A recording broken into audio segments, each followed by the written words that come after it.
At Starbound, we like to tell stories the human way, not with artificial slop or AI voices. What's HFY without humanity? So, subscribe if you want to keep it that way. My name is Dan, and let's begin. The Galactic Registry of Improbable Historical Events is a vast repository of cosmic oddities, a collection few ever consulted. It contains, among other things, the complete transactional history of a nebula that became sentient and promptly declared bankruptcy, Schrodinger's whale's mating call, which is simultaneously a haunting melody and profound silence, and the political manifestos of 9 different species who independently evolved into the form of a perfect cube and, just as independently, decided they best administered democracy by rolling downhill. The library housed the universe's footnotes, a collection of cosmic did-you-knows that most people quite reasonably ignored. Within this registry, under the subheading Interspecies Misunderstandings of Catastrophic or Heroic Consequence, sits a particularly well-thumbed file. It concerns a small bipedal mammal of Terran origin, a purveyor of sanitation who, through a clerical error of galactic proportions, found himself the unlikely savior of a dusty settlement on the galaxy's forgotten rim. His name was Arthur Pumble, and his story begins with a window so clean it seemed to vanish. Arthur Pumble was a man who believed, with the quiet conviction of a saint, in the profound virtue of a streak-free finish. He was at that moment expressing this belief upon the long-haul freighter the Wayward Comet's forward viewport. The ship was a battered, repurposed ore hauler that smelled of the lingering sweetness of nutrient slurry, but its viewport, after an hour of Arthur's attention, reflected the stars with perfect clarity.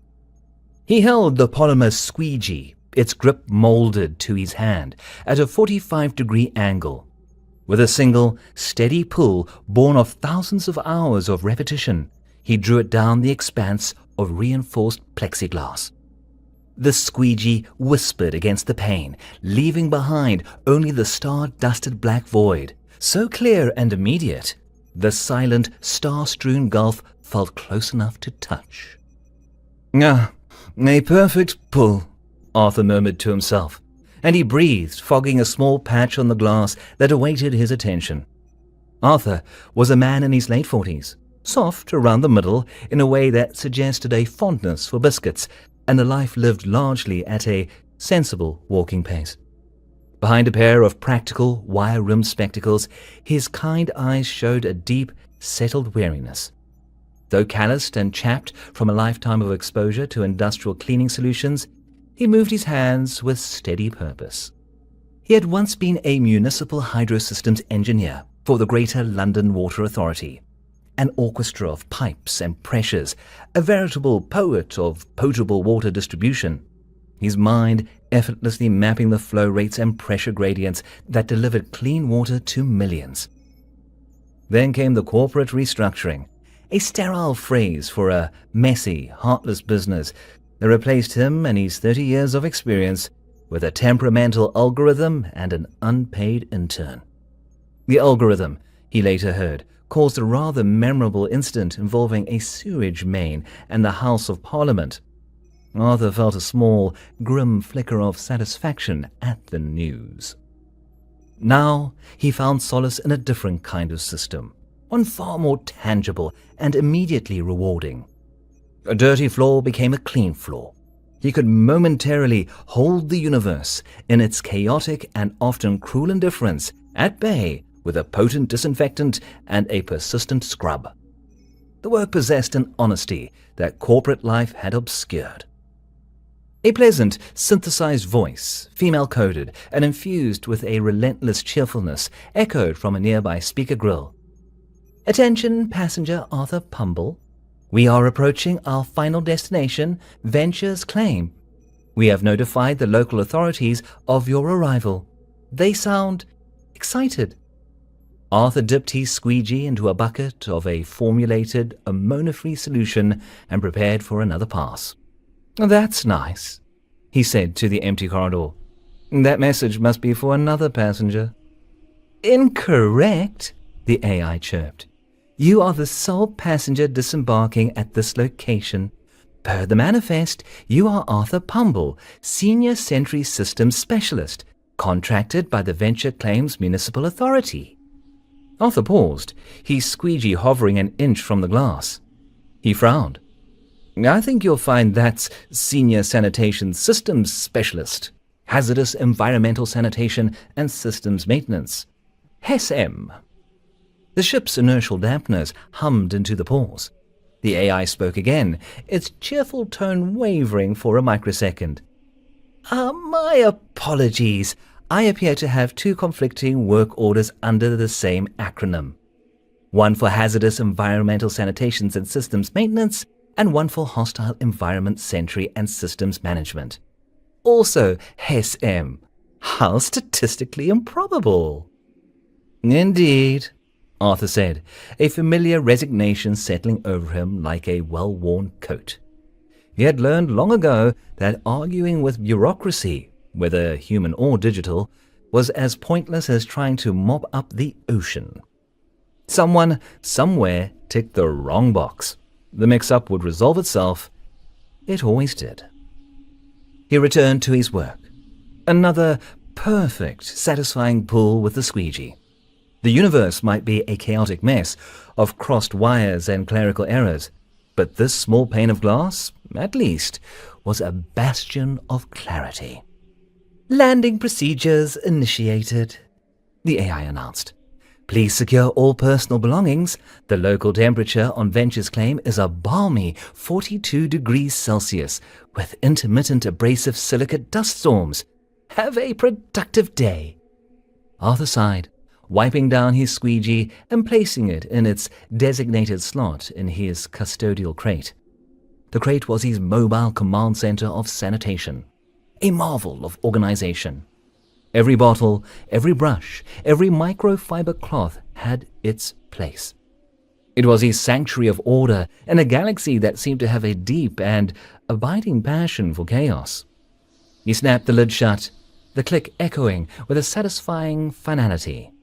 Whatever awaited him down there, he would face it, and he would probably have to wipe it clean afterwards. Venture Claims' landing pad was a scorched patch of reddish-brown dirt, flattened by repeated landings. The air hit Arthur with the force of an open oven, dry and thick with the taste of metallic dust. The settlement itself sprawled before him, a collection of prefabricated domes and boxy structures scattered as if dropped from a great height. A fine layer of red dust coated the whole place, giving it the uniform, weathered look of a relic half buried and forgotten. The sky was a searing, bleached-out ochre, dominated by an oppressively large, close sun. Before Arthur could even get his bearings, a tall, slender form detached itself from a small crowd of variously shaped locals and moved toward him with a delicate, multi-jointed gait. An articulated suit of golden alloy encased its occupant, who clicked across the ferrocrete on jointed legs. Its head was a smooth ovoid, a cluster of lenses reflecting the ochre light where a face might be. Two long, whip-thin sensor stalks twitched and vibrated, suggesting panic. This, Arthur deduced from his pre-travel briefing, was a Klex. "You there! Thank the great filter!" The voice was a series of high-pitched chirps and clicks, translated by a small, tinny-sounding device on the suit's chest. The frantic, percussive clicks from a mechanism near the vocalizer grill, however, communicated a universal terror. They communicated a raw, procedural terror that transcended species. The suit came to a halt directly in front of Arthur, its sensor stalks vibrating so intensely they were a blur. "Mayor Flynn, Venture Claims Municipal Authority, we are in a state of extreme procedural crisis." Before Arthur could offer a proper greeting or, more importantly, a correction regarding his job title, She shoved a heavy info tablet into his hands. The screen was a dense schematic of the settlement's geothermal power grid, a tangled web of pressure conduits and regulators, overlaid with blinking crimson icons that pulsed in a frantic rhythm. "The main geothermal conduit is failing," Mayor Flern explained, her words a torrent of technical jargon. "The primary regulator valve is seizing up, causing a pressure chain reaction that's about to blow the entire system. The entire defense grid is inert. We've been broadcasting a Priority 1 distress call for nearly 36 hours. Arthur blinked, looking from the dense web of failure state icons on the schematic to the mayor's twitching sensor stalks. "Madam Mayor," he said, holding up a placating hand, "I believe there's been a significant misunderstanding. You see, I'm—" Yes, the Hostile Environment Sentry and Systems Management Specialist," she chirped, cutting him off with a sharp, dismissive click from her suit's vocalizer. "HESM. We appreciate your modesty. A sign of true genius, I'm sure. Pleasantries must wait. The Ragged Helix pirates monitor the sector, and we are, to use a technical term, vulnerable."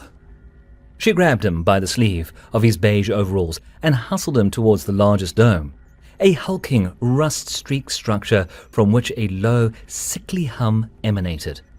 Arthur clutched the heavy tablet in one hand and, dragging his custodial crate with the other, felt her grip and the force of her momentum propel him forward.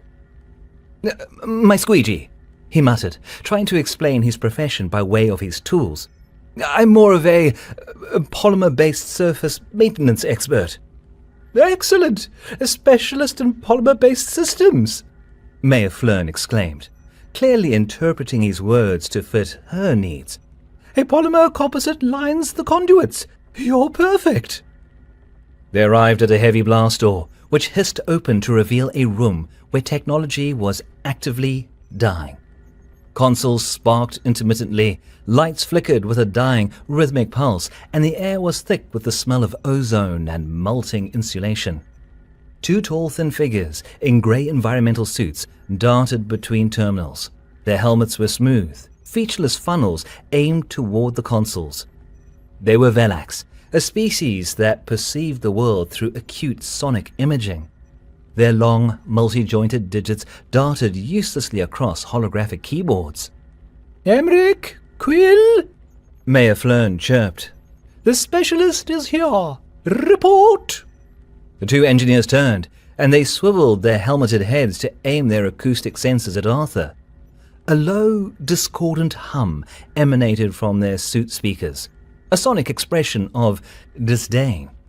They took in his rumpled overalls, his mild-mannered face, and the large custodial crate he was still dragging behind him. "This is the expert?" Emmerich hissed, his voice a low, static buzz. "He looks like he's here to empty the waste receptacles." "His credentials are unusual," Quill added, as he turned his helmet to focus on the squeegee poking out of a side pocket on Arthur's crate. "Perhaps he intends to wipe the error messages from the screens." Mayor Flern's sensor stalks twitched violently. "He is a specialist in polymer composites. Explain the situation." Emmerich sighed, a sound like leaking gas, and gestured condescendingly at the main console. "As any first-year technician could grasp, the grid's main conduit draws superheated fluid from the geothermal vent. A blockage in the primary regulator valve has caused a pressure backflow. The system is trying to draw more power to compensate, which only accelerates the pressure buildup. It's a self-perpetuating feedback spiral." "We've attempted a full diagnostic, of course," Quill chimed in, managing to sound both bored and superior. "But the initial pressure surge fried the digital diagnostic ports. We are operating blind while the generator tries to tear itself apart." Arthur listened patiently, nodding as if he understood the barrage of jargon. In truth, most of it went over his head, but he recognized the problem's core. He recognized the tone of voice, the same air of baffled intellectual superiority he used to hear from the graduate engineers at the Water Authority. right before they confessed their bafflement as to why the pump station for half of South London had started running in reserve. He looked past the sparking consoles and the frantic engineers. He looked at the flickering lights, the way they dimmed and pulsed in a steady, rhythmic pattern. He recognized the familiar rhythm of a blockage. "Forgive me for asking," Arthur said, his voice quiet and calm in the buzzing chaos in the room. "But have you checked the pressure filters recently?" Emmerich and Quill froze, their helmets fixed on him, their bodies rigid. "The pressure filters." Emmerich repeated the words as if they were a foul taste in his mouth. "We are discussing a catastrophic pressure failure, and you're talking about plumbing?" "The superheated fluid that drives the turbines has to flow through something, doesn't it?" Arthur asked reasonably. "If a clog in the filters decreases the flow rate, the main pump overheats. The system tries to compensate. Things go downhill from there. It's just a thought." Before the engineers could formulate a sufficient withering retort, a deafening klaxon blared. A new icon flashed on the main screen, a stylized skull and crossbones that seemed, to Arthur, a trifle dramatic. "Proximity alert!" Mayor Flern shrieked, her sensor stalks flattening against her suited head. "Pirate broadcast detected. Ragged helix signature. The grid's active defense protocols are engaging." On the main screen, the defense grid schematic flared to life. Power levels surged for a glorious, hopeful second. Then, with a sound like a giant tearing a phone book in half, the entire system spluttered. The lights in the control room died, plunging them into a pulsing red gloom from the emergency strobes. The generator's sickly hum choked, coughed, and fell silent, leaving only the rhythmic shriek from the proximity alert and the frantic clicking of Mayor Flern's suit. "Catastrophic failure!" Emmerich wailed, his composure shattered. "The power surge from the automated defense activation fused the main ignition switch. It's a hard lock." "The surge fused the diagnostic port and locked us out from the system. We're blind," Quill added, his lanky body slumping over a console. "It would take a week to manually bypass the lockdown protocols. We're finished." The engineers shouted at each other, their jargon escalating into a hysterical symphony of techno-babble. Mayor Flern's suit was emitting a continuous stream of high-frequency clicks. Amidst the shouting and clicking, Arthur Pumble remained still. He focused past the dead consoles and the shrieking alarms.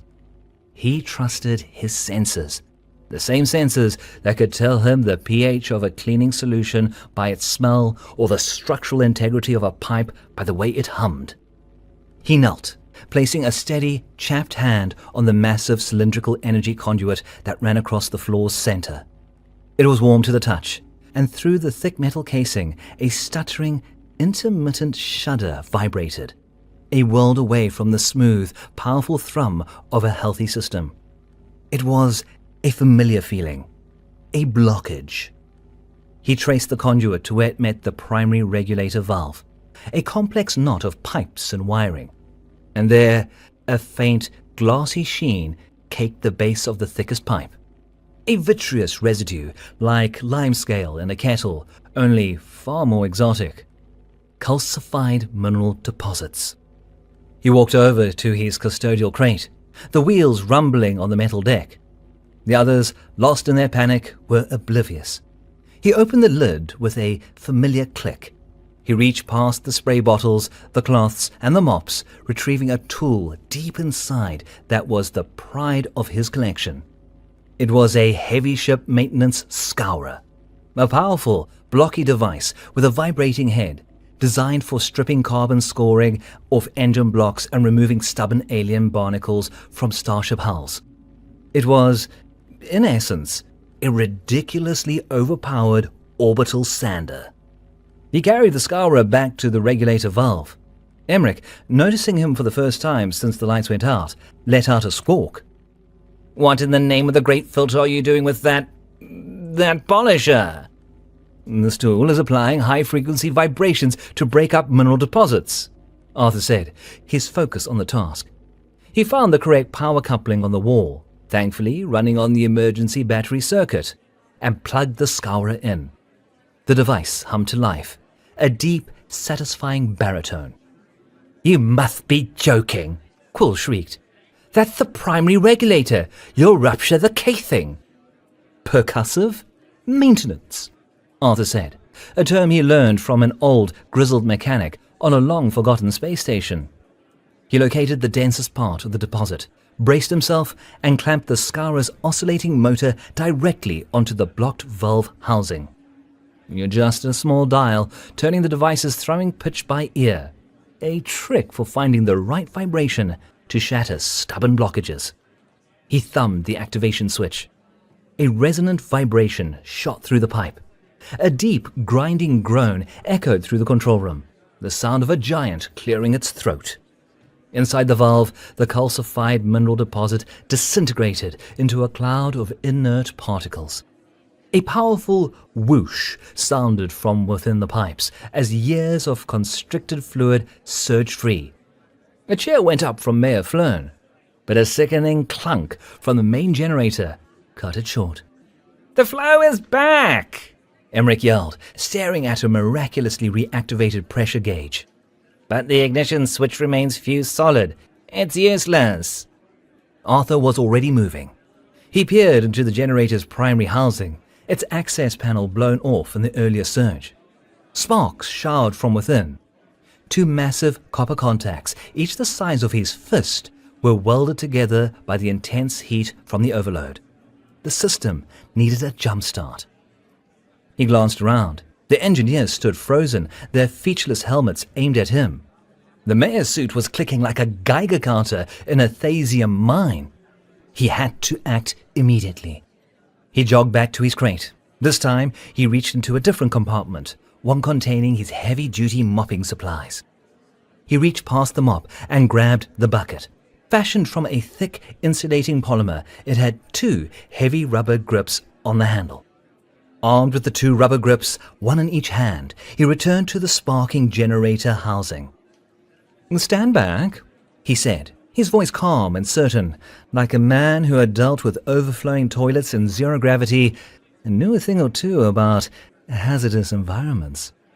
To the horror of the engineers, Arthur Pumble reached into the heart of the dying machine. Using the thick rubber to insulate himself from the raw, arcing electricity, he grabbed the massive copper contacts. He grunted with effort, his muscles straining. For a moment, the contacts held fast. Then, with a wrenching shriek of tortured metal, he pulled the fused contacts apart. Blue-white energy, raw and untamed, leapt across the newly formed gap, bathing the room in a blinding flash. Before the safety relays could trip, Arthur slammed the contacts back together. Clang! The sound was a deep, resonant chime that vibrated through the deck plates. The room went still for a heartbeat. A low hum began, growing steadily in volume and pitch. It rose from a sickly groan to a tentative thrum and onto a powerful, confident roar.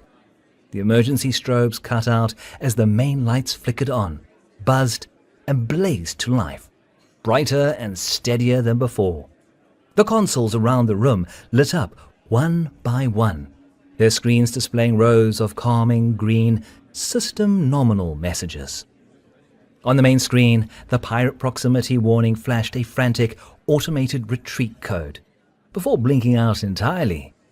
The Ragged Helix crew, presumably having detected the sudden, massive power signature of a fully functional planetary defense grid, had wisely sought easier prey elsewhere.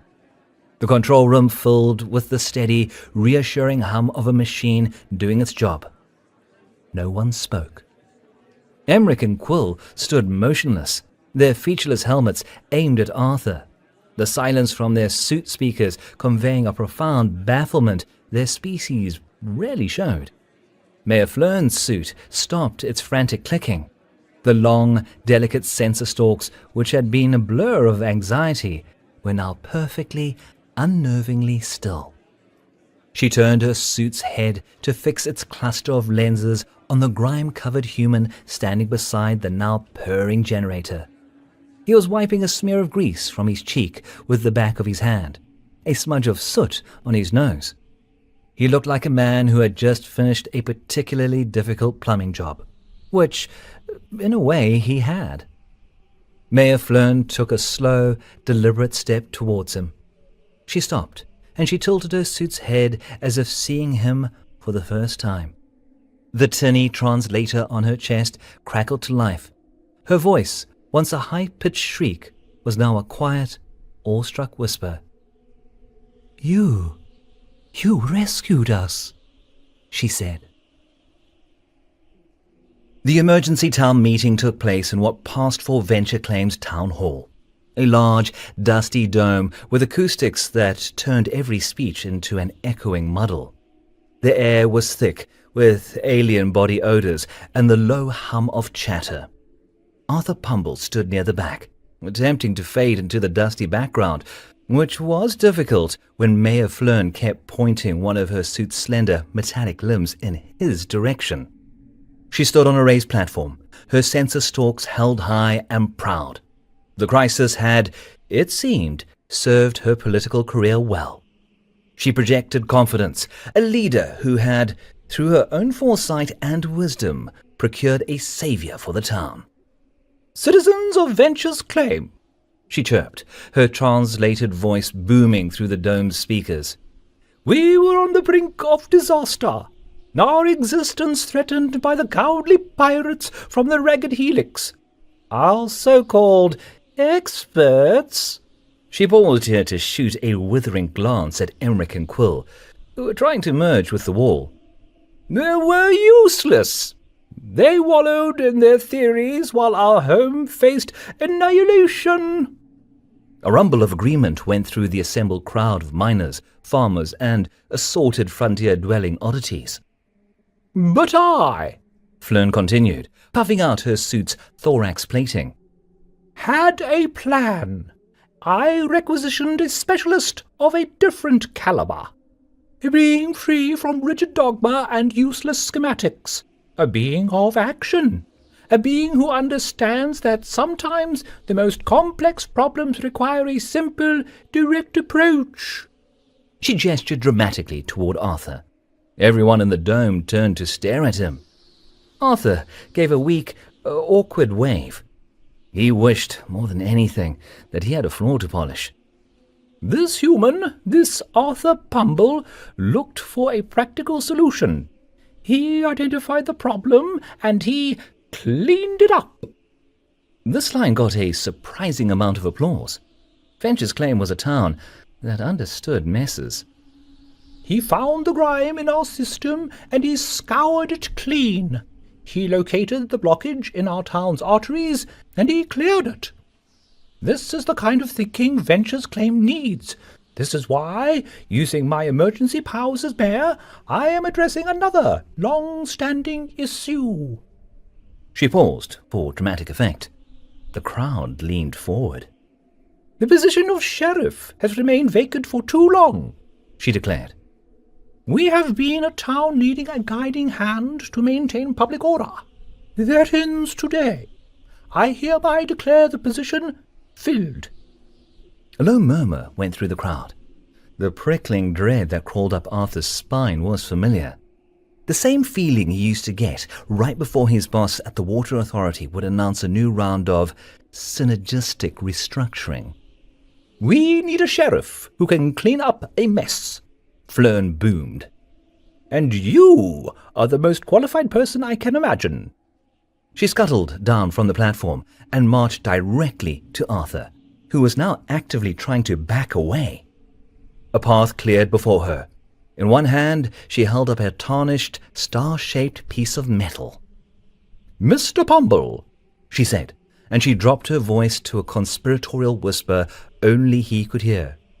"This is a tremendous opportunity for both of us. You look like a hero, I look like a genius for finding you. Everyone wins." But Madam Mayor," Arthur stammered, trying desperately to dissuade her. I'm a janitor. I clean things. I'm no lawman. I lack the first idea of where to begin." "Nonsense!" she chirped loudly for the crowd. "Your modesty is, as always, commendable, but the town needs you." Before he could protest further, she pinned the tarnished badge to the front of his coveralls. It clanked against the pen in his pocket. The dome went silent. Then a massive rock-jawed Derg miner near the front rumbled. "He got the power on. Good enough for me." A murmur of agreement swept through the room, which then erupted into a cacophony of cheers, whistles, and approving rumbles. Arthur Pumble, Senior Sanitation Systems Specialist, stood bewildered in the center of the town hall, the newly appointed sheriff of Venture's Claim. He looked down at the badge, then at the jeering locals. A single, profound thought echoed in the quiet, orderly space of his mind. This is going to be an absolute nightmare to keep clean. The previous sheriff's office was chaos itself, a testament to a level of profound, almost artistic neglect. It looked as if a tornado made of paperwork and old food containers had passed through, grown depressed, and decided to stay. Dust lay so thick on every surface it had achieved the status of geological layer. A fine red film coated everything, courtesy of the planet's ubiquitous silicate storms. The air smelled of stale calf, unidentified fried things, and unsolved problems. Arthur stood in the doorway for a full 5 minutes, his mind, used to breaking down complex systems into manageable parts, systematically cataloguing the horror before him. He was formulating a multi-stage deep cleaning plan. Stage 1. Debris removal. Stage 2. Particulate extraction via high-powered vacuum. Stage 3. Surface sanitation with a broad-spectrum antimicrobial agent. He sighed and retrieved his custodial crate from the street outside. He was just wrestling a large, semi-petrified pile of what might have once been laundry from the corner when a shadow fell over the doorway. Arthur looked up. The figure blocking the light was immense. He was a Derg, a species Arthur had only read about. His body was a slow-moving, shelled form protected by a thick, sculpted shell secreted from its own mantle. The shell was the color of weathered sandstone. Two powerful primary limbs, ending in 3-fingered hands, rested at his sides, while he kept a series of finer, more delicate tendrils coiled beneath his forward mantle. His head, emerging from the shell's opening, was broad and patient, with 2 deep-set, intelligent eyes that observed the room with placid focus. He stood there, silent and still, his presence filling the entire room. He was the bouncer at the local cantina, the driller's end. Arthur had seen him eject a belligerent Gnarl freighter by picking him up and placing him outside, with all the gentle finality of someone moving a piece of furniture. The Derg took a slow step inside, the floorboards groaning in protest. He looked at the chaos in the office, then at Arthur, who was holding a fossilized sock at arm's length.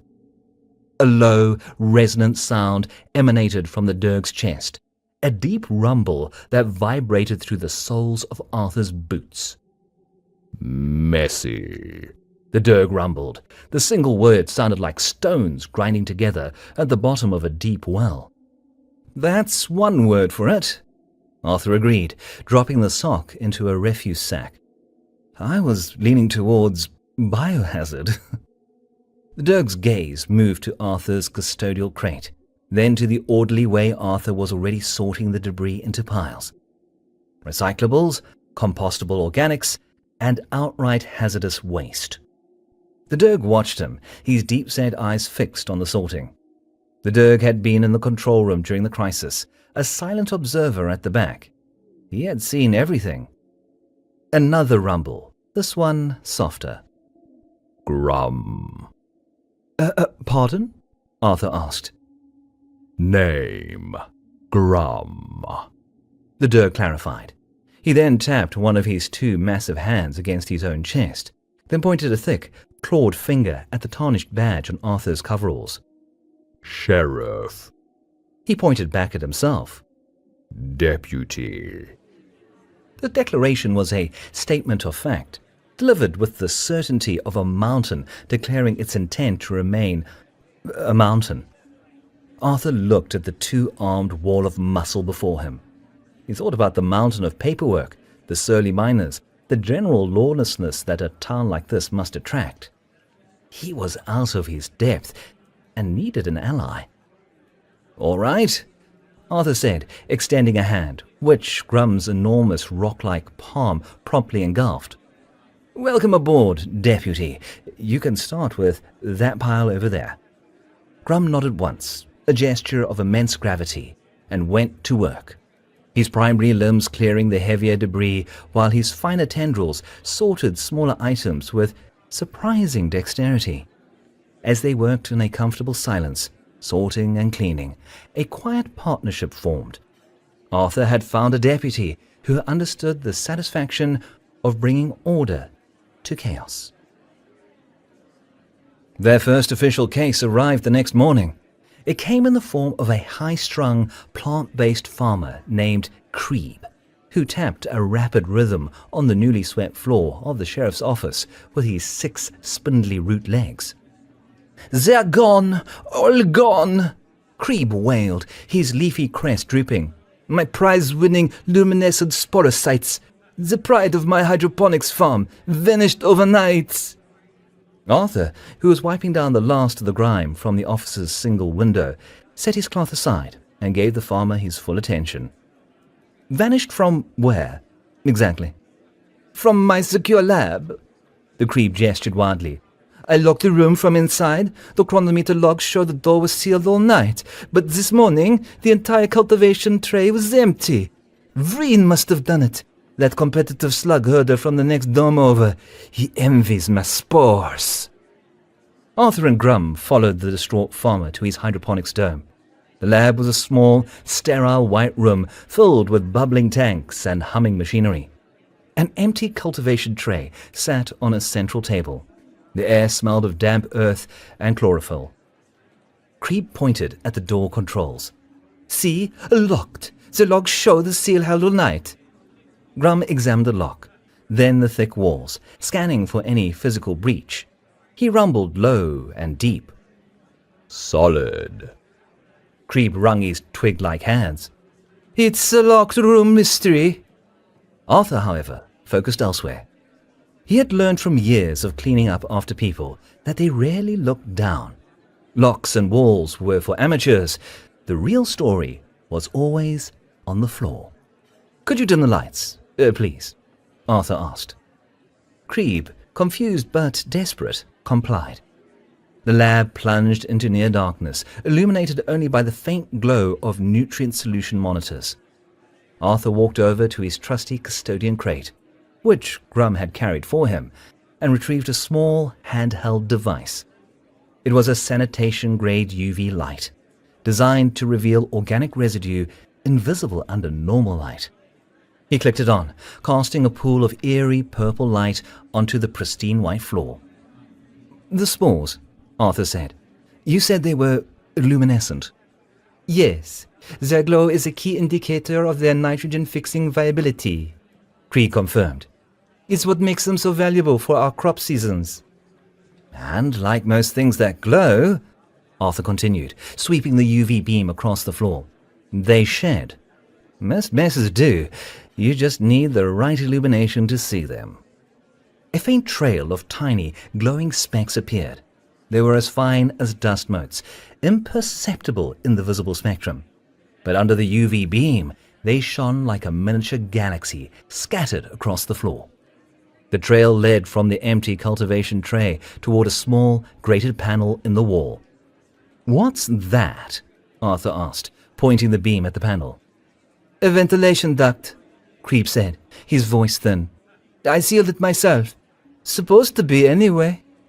Grum stepped forward, and with a single, effortless tug, pulled the grate away from the wall. The screws screeched in protest.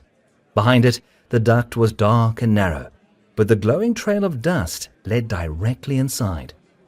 "The thief came through the vents," Arthur said, shining the light into the duct. "And judging by the size of the vent, he was small and flexible." He looked at Creeb. "Does your rival, Vreen, happen to employ any of those small, slithering slinks?" Creeb gasped. "His chief horticulturalist is a slink. That slithering cheat!" Arthur switched off the light.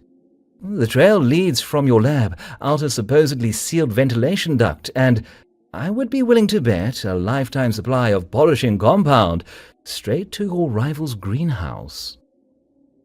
An hour later, confronted with the glowing spore dust on his slink employee's workstation, Vreen confessed. He returned the spores, much to Creeb's delight. As they walked back to the office, Grum let out a low rumble. Good eyes, Sheriff. "It's amazing what you can find," Arthur replied, patting his custodial crate affectionately, "when you know where to look for the dirt." In the quiet moments between civic emergencies and petty thefts, Arthur Pumble found a new kind of peace. The peace had a deeper, more permanent quality than the satisfaction of a perfect squeegee pool. He found it in his office, his sanctuary. He had taken it upon himself to restore the old sheriff's desk. The desk was made from a dark, heavy timber native to some long-forgotten world, but years of abuse had scarred it. Ring stains from countless mugs, carved initials, and even a few blaster scorches marred its surface. Arthur worked on it for hours. He stripped away the old, cracked varnish with a gentle yet firm chemical agent. He steamed out the dents and filled the deeper gouges with a perfectly matched wax. Then he sanded. Back and forth, with progressively finer grits of abrasive film, he moved in a steady, patient rhythm. The work was a repetitive and deeply calming process. And Arthur Pumble was a man who loved a process. He polished. He applied a thin coat of rich, dark oil, rubbing it into the wood with a soft cloth, following the grain. As he worked, the desk's true character emerged. The deep, complex patterns of its grain, hidden for decades under layers of grime and neglect, caught the light and reflected it back with a warm, lustrous sheen. Grum would sit in a reinforced chair in the corner of the office during these sessions, his massive form perfectly still. He would watch Arthur's patient work in silence. They worked in a companionable quiet, a shared stillness born from the value they both placed on doing a job properly. One afternoon, as Arthur was applying the final coat of polish, Grum rumbled. Arthur looked up. The Derg extended a primary hand. In his palm was a small, steaming mug. The aroma of something hot and vaguely herbal filled the air. "Tea," Grum stated. Arthur knew it was a nutrient-rich ration cube dissolved in hot water, the closest thing Venture's claim had to the real thing. But the gesture was unmistakable. Arthur smiled, a genuine, unwary smile. "Thank you, Deputy." He accepted the mug, his chapped fingers wrapping around its warmth. He looked at the desk, its surface now so smooth and deep it looked like a pool of dark water. He looked at his silent, solid deputy. Their partnership, built on shared work and quiet understanding, felt as solid and real as the old wood beneath his hands. Since losing his job, he'd felt adrift. He had found an anchor. He had brought order to this small corner of the universe, and in doing so, had found a place for himself within it.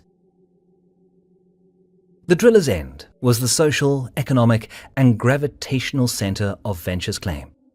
It was where miners came to spend their pay, where farmers came to complain about the weather, and where off-world freighters came to get loud and cause trouble. This latter group was currently exercising their right to be a public nuisance. A crew of 4 Brocks, large surly aliens with thick rhino-like hides and a pair of curved, ornamental horns that signified their clan, had decided that their table was too small. They were attempting to expand their territory by shoving the table of a trio of diminutive Lumera, fragile gas bag creatures who floated a few centimeters off the floor, their translucent bodies pulsing with soft, communicative light. "Oh, this is our spot, Flutterwings," Lead Brock bellowed, his voice a gravelly moo. "Go find a lamp to buzz around." Grum, who was standing near the entrance, tensed. His normal state of mountain-like stillness gave way to the coiled energy of a rock slide waiting to happen. For 10 years, his job was to handle situations exactly like this, usually by physically throwing the problem into the streets. He took a half step forward, his two primary fists clenching. "Hold on, deputy," a calm voice spoke beside him. Arthur stood there, observing the escalating confrontation with the detached air of an engineer diagnosing a faulty valve. He held a standard-issue info tablet in his hands. "They're drunk and looking for a fight," Grum rumbled, his voice low and dangerous. "I handle." "I know," Arthur said, "but violence is messy. There's a tidier solution." The lead Brock shoved the Lumera table again, sending a tray of brightly colored liquid sloshing to the floor. That was it. He committed an infraction. Arthur held Grum back with a simple, placating hand gesture. With the unhurried gait of a man on his way to inspect a drain pipe, he walked into the fray. The Brocks, deep in their own boorishness, overlooked him at first. Arthur's focus was elsewhere. He stopped at the edge of the spill, tapped on the screen of his info tablet, and spoke in a clear, measured voice. The tablet, per municipal ordinance, synced to the cantina's audio system, and his voice, along with a series of official-sounding chimes, echoed through the now-quiet room. Violation 8.3b. Improper disposal of caustic fluids on a licensed establishment's floor. That's a 20-credit fine. A chime sounded. The lead Brock turned, his broad, flat face twisting in confusion and outrage. "What in the blazes are you talking about, Pipsqueak?" Arthur kept his gaze on the floor. Violation 11.4c, tracking of unauthorized aggregate material on a sanitized floor. He pointed a polite finger at the thick red mud caked on the Brock's boots. 25 credits. Another chime. Every patron's stare shifted from the hulking Brocks to the small, unassuming human with the tablet. Furthermore, Arthur continued, his voice relentless and calm. Violation 9.1a, exceeding local decibel ordinance, subsection belligerent shouting. That's a mandatory 30 credits per offense. I count 4 offenses in the last 2 minutes. 120 credits. Chime, chime, chime, chime. The Brock leader's face went from confused to apoplectic. "This is insane. We refuse to pay." He took a menacing step towards Arthur, who stood his ground. "Failure to pay duly logged municipal fines," Arthur said, reading from the tablet as if reciting a grocery list. "Will result in the immediate impounding of all associated commercial assets pending a magisterial hearing. That would be your ship, I believe. The Mighty Hoof? We will seal it under a Class 3 quarantine order for, potential biocontaminant transfer." He looked up from the tablet, his expression utterly serious. "The paperwork is dreadful, I assure you. It could take weeks to clear up." The 4 freighters stopped cold. The threat of a punch, they understood. The threat of having their ship, their livelihood, tangled in an endless net of bureaucratic red tape was a horror beyond their comprehension. They looked at the small human, then at the mountain of a dirk standing by the door, and then at the growing list of fines on the public display screen behind the bar. The leader's posture deflated. He let out a long sigh. "Fine," he rumbled, pulling a handful of credit chits from a pouch. He slammed them on the bar. "We'll pay for the drinks and the aggregated material." Arthur gave a curt nod. "Excellent. A wise and orderly decision. He tapped his tablet a final time. A pleasant tone announced the fines were paid. Now, I believe you were just leaving. The Brocks, thoroughly deflated, grumbled their way out of the cantina, shooting sullen glances at the human who had defeated them with a rulebook. The rest of the cantina's patrons stared at Arthur with a new awe. Grum walked over. The corners of his deep-set eyes seemed to crinkle. He looked at the info tablet in Arthur's hand, then back at the now peaceful cantina. He let out a low, deep rumble.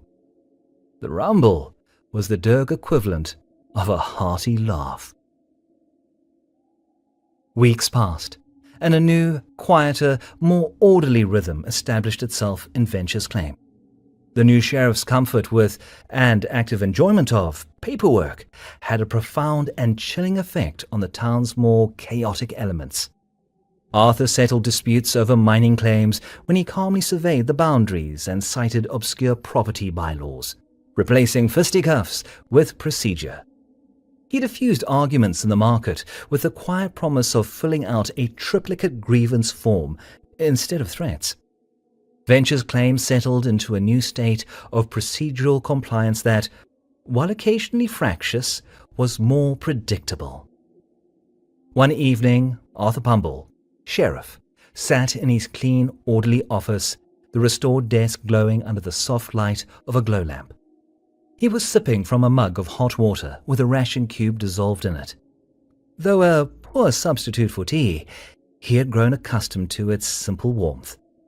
The door hissed open and Grum entered, his massive form momentarily blocking out the light from the corridor. He held an info pad in one of his primary hands.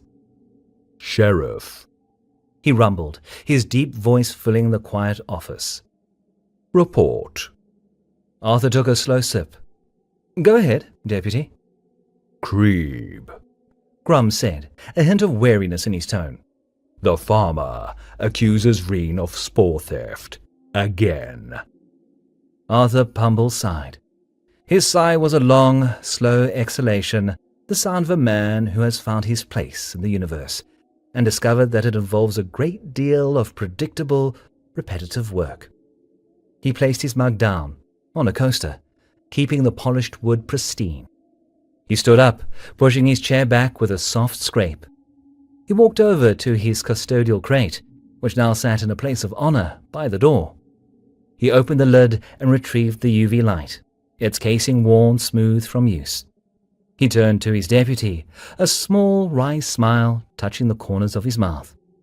Right then, Sheriff Pumble said, grabbing his well-worn coveralls from a hook on the wall. Let's go see a man about a spore.